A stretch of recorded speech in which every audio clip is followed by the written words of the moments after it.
Hello guys, I welcome you all on Disha platform, and today we will discuss an article related to science and technology and world economy. It will relate to your GS paper third. और यहाँ पर जो आपको सबसे front में व्यक्ति दिखाई दे रहे हैं इस स्पेसशिप में, ही इज रिचर्ड ब्रैंसन, जो बिलोंग करते हैं वर्जिन गैलेक्टिक्स नाम की कंपनी से, जो कि ओनर हैं इसके, और he is a multi billionaire personality. और इन्होंने अभी एक पहल की स्पेस टूरिज्म की और एक नए मार्केट को ओपन करने की पूरी संभावना। So Branson's space flight cracked open a new market that is space tourism.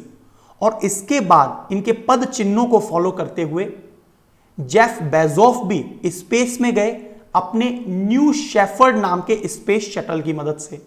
जल्दी आपको स्पेस एक्स और टेस्ला मोटर्स के ओनर इलॉन मस्क भी स्पेस में जाते हुए नजर आएंगे।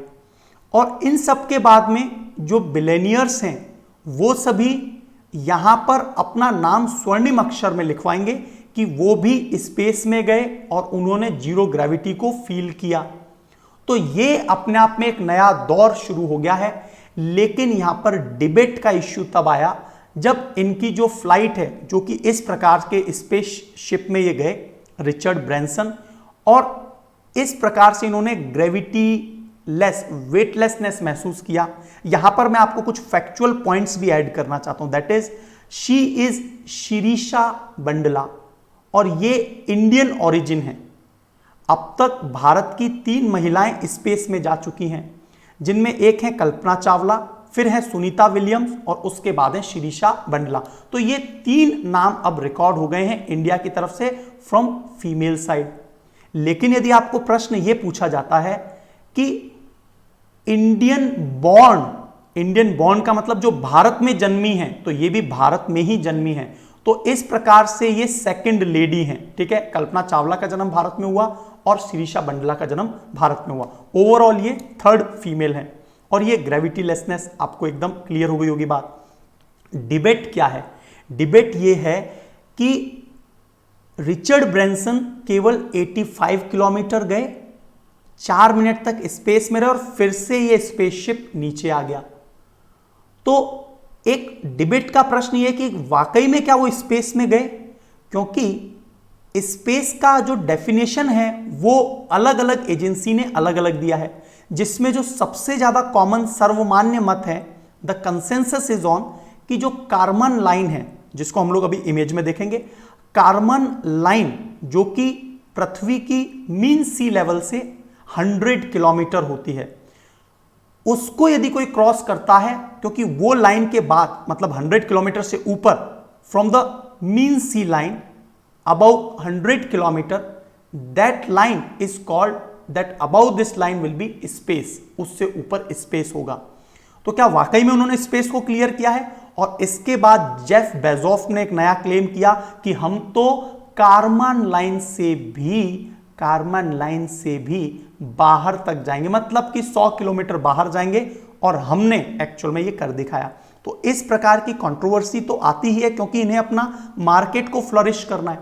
अब आप बोलेंगे कि जो ओनर हैं वही क्यों जा रहे हैं? तो एक फेथ जनरेट हो, क्योंकि जब ओनर जाएगा तो वो टेक्नोलॉजी बिल्कुल सक्सेसफुली क्रिएटेड है, हाईली टेस्टेड भी है। और इसीलिए देखिए वर्जिन गैलेक्टिक के ओनर गए रिचर्ड ब्रैंसन, उसके बाद में जेफ बेजोफ खुद गए, जो अमेजोन के भी ओनर हैं, राइट। तो अमेजोन के जो ओनर है वो बिलोंग करते हैं अमेरिका से। अब देखने वाली बात क्या है कि इसके कारण एक नए मार्केट की शुरुआत होने वाली है। तो आप पूछेंगे भैया कार्मेन लाइन क्या है? अभी क्लियर कर देंगे।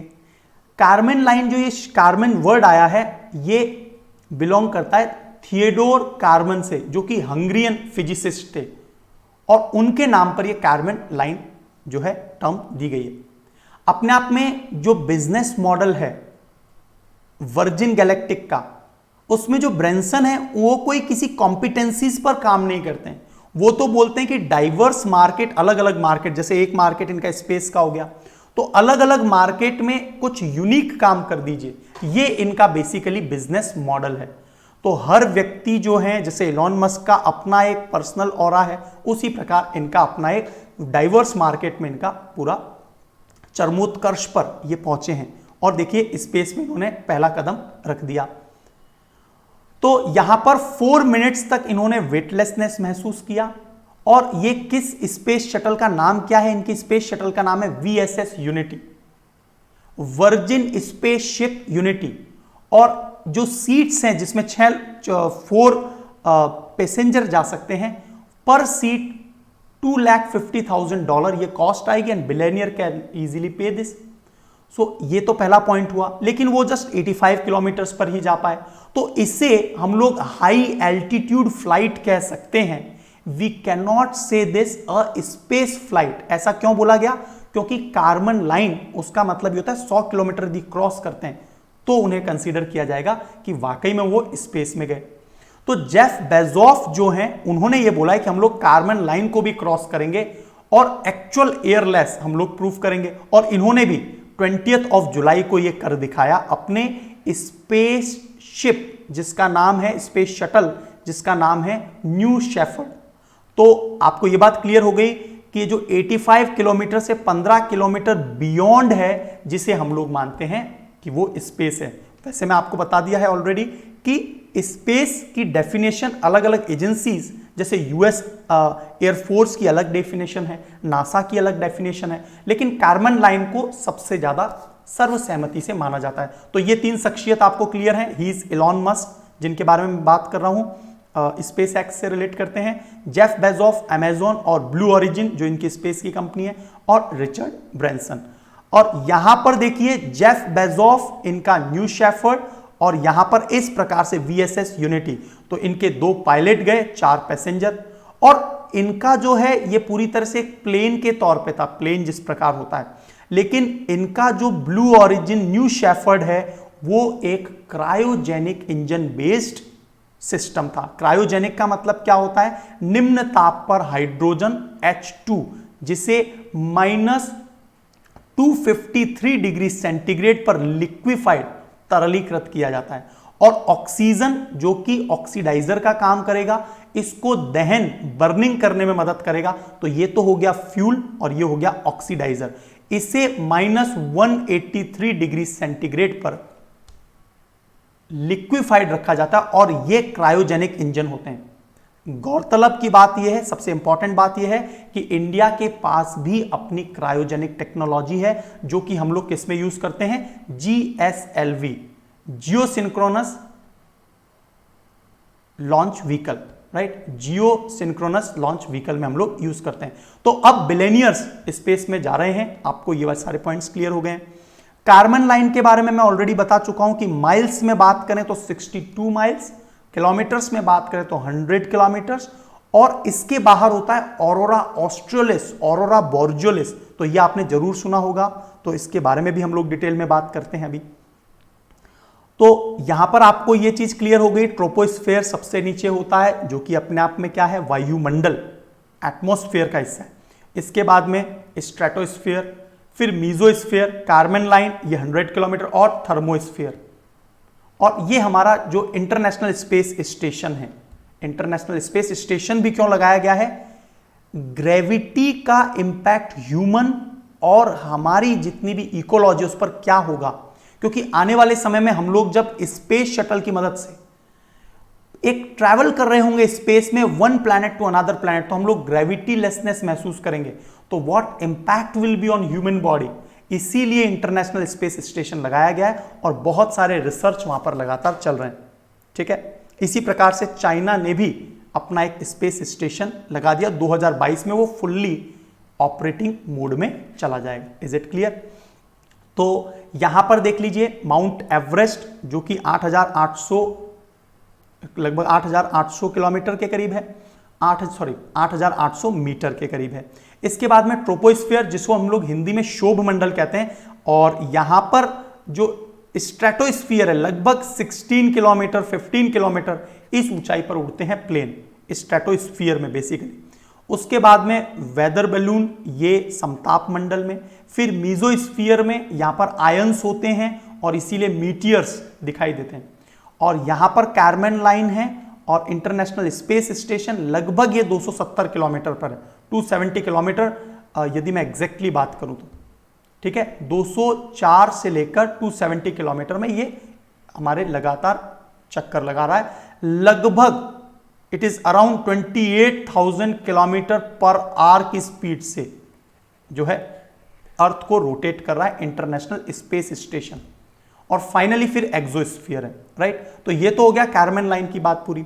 और अब हम लोग बात करेंगे कि भाई सब ऑर्बिटल फ्लाइट्स क्या होती हैं। तो सब ऑर्बिटल का मतलब देखिए, यहां पर ये सब ऑर्बिटल है जो एक बार स्पेस में गया ट्रैजेक्टरी और स्पेस में कुछ समय के लिए रहा, वेटलेसनेस महसूस किया एंड अगेन बैक हो गया। जैसे जेफ बेजोफ का न्यू शेफर्ड, उसी प्रकार से रिचर्ड ब्रैंसन का VSS यूनिटी, राइट। तो यहां पर 20 जुलाई को ब्लू ओरिजिन मतलब जेफ बेजोफ भी पहुंच गए। और इस प्रकार से क्या है, daily lives of modern humans, आने वाले समय में हमारी जो लाइव्स हैं वो बहुत ज्यादा प्रभावित होंगी, क्योंकि हम लोग बहुत ज्यादा रिसर्च कर रहे हैं स्पेस में। क्योंकि जिस प्रकार से आपने नाम सुना होगा Artemis mission, we are going to plan a complete human colony on moon as well as on Mars. तो मून और मार्स पर ये ह्यूमन कॉलोनीज बसने वाली हैं और इसलिए क्या है, ये काफी हद तक मदद करेगा। और एक आम कॉमन पीपल जब वो मूव करने वाला होगा, क्योंकि आने वाले 100 सालों में हम लोग ऐसा सब कुछ देखने वाले हैं कि हम लोग दूसरे प्लैनेट में जाने वाले होंगे। तो सब ऑर्बिटल फ्लाइट क्या होती है अभी हम लोग क्लियर कर देते हैं। उसके बाद daily life of modern humans, ये बहुत ड्रास्टिकली साइंस एंड टेक्नोलॉजी के साथ चेंज होती चली जा रही है। और इसमें एक समय था कि जब ये जो स्पेस की फ्लाइट हुआ करती थी वो कंप्लीटली एक स्टेट ओन्ड कंपनी के हाथ में हुआ करती थी। स्टेट ओन्ड कंपनी का मतलब क्या है, अपने आप में एक पब्लिक सेक्टर यूनिट हुआ करती थी वो। जैसे फॉर एग्जांपल इसरो भारत का, भारत में तो प्राइवेट प्लेयर अभी सो फार हम देख भी नहीं रहे, तो जैसे इसरो हुआ। इसके बाद में अमेरिका में नासा, और बात करें जापान में JAXA, Japanese aerospace exploration agency, और बात करें हम लोग Canadian space agency, Italian space agency, European space agency. तो ये सभी एजेंसी सारी की सारी क्या हैं, गवर्नमेंट ओन्ड है। लेकिन आने वाला जो दौर है उसमें प्राइवेट प्लेयर बहुत तेजी से यहां पर उभर कर आएंगे। और आपको पता है कि जब भी कोई स्पेस शटल जाएगा तो उसके बैकग्राउंड में बहुत सारे पार्ट्स, मिनरल्स, मटेरियल्स, राइट। और इसके अलावा हम लोग जो रेयर अर्थ एलिमेंट बोलते हैं उन सभी को बहुत सर्च करना होगा। तो इसलिए क्या होगा, एक ओवरऑल इकोनॉमी जो है, वर्ल्ड इकोनॉमी बढ़ती हुई नजर आएगी। यस और नो।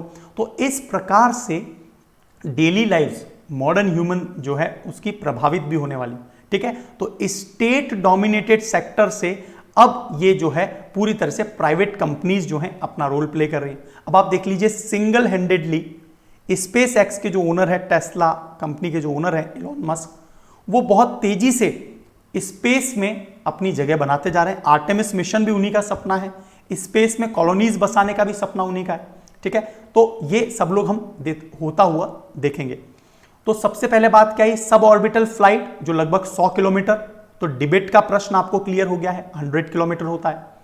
ऑर्बिटल फ्लाइट क्या होती है, जो एक ऑर्बिट में लगातार चक्कर लगाती रहे, जैसे इंटरनेशनल स्पेस स्टेशन, जैसे भारत के कार्टोसैट वगैरह जो स्पेस में सैटेलाइट्स होते हैं भारत के, जीसैट हैं, तो वो सभी इस ऑर्बिट में है, लगातार चक्कर लगा रहे हैं, लगातार चक्कर लगा रहे हैं। सब ऑर्बिटल की बात करें तो जो 62 किलोमीटर तक है, तो ये सब ऑर्बिटल है। Is it clear. तो जेफ बेजोफ सब ऑर्बिटल तक गए। कमर्शियल एयर ट्रैफिक जो होता है वो 8 माइल्स तक, तो 8 माइल्स का मतलब लगभग 12 से 16 किलोमीटर, और ये चलता है 600 किलोमीटर प्रति घंटे के हिसाब से। ये देखिए जो अभी गए हैं दोनों ही व्यक्ति 2500 किलोमीटर मील पर आवर है ये, ठीक है। देखिए कई बार 600, 800, 1200 अलग अलग जो सिविलियन प्लेन्स हैं वो अलग अलग स्पीड में चलते हैं, we can not fix it, ठीक है। और ये जो हैं लगभग मैंने आपको बता ही दिया 28,000 किलोमीटर, 25,000 किलोमीटर, 27,000 किलोमीटर प्रति घंटे की स्पीड से जो ऑर्बिटल स्पेस फ्लाइट है। तो I think what is sub orbital space flight, what is carman line, right. Space tourism क्या है, स्पेस को डिफाइन किस आधार पे किया जाता है, और अपने आप में जो हमारा जो वायुमंडल है उनकी लेयर्स आई थिंक आपको एकदम क्लियर हो गई होंगी। तो यहां पर देखिए सीधी सी बात है, जो 3 कंपनियों के बीच में एक बहुत बड़ा बैटल और ये एक दूसरे के बीच में टग ऑफ वार हम लोग देखेंगे, यस और नो। और पोटेंशियल बेनिफिट जो है ये ह्यूमन सोसाइटी को होने वाला है इसका, राइट, ह्यूमन सोसाइटी को होगा।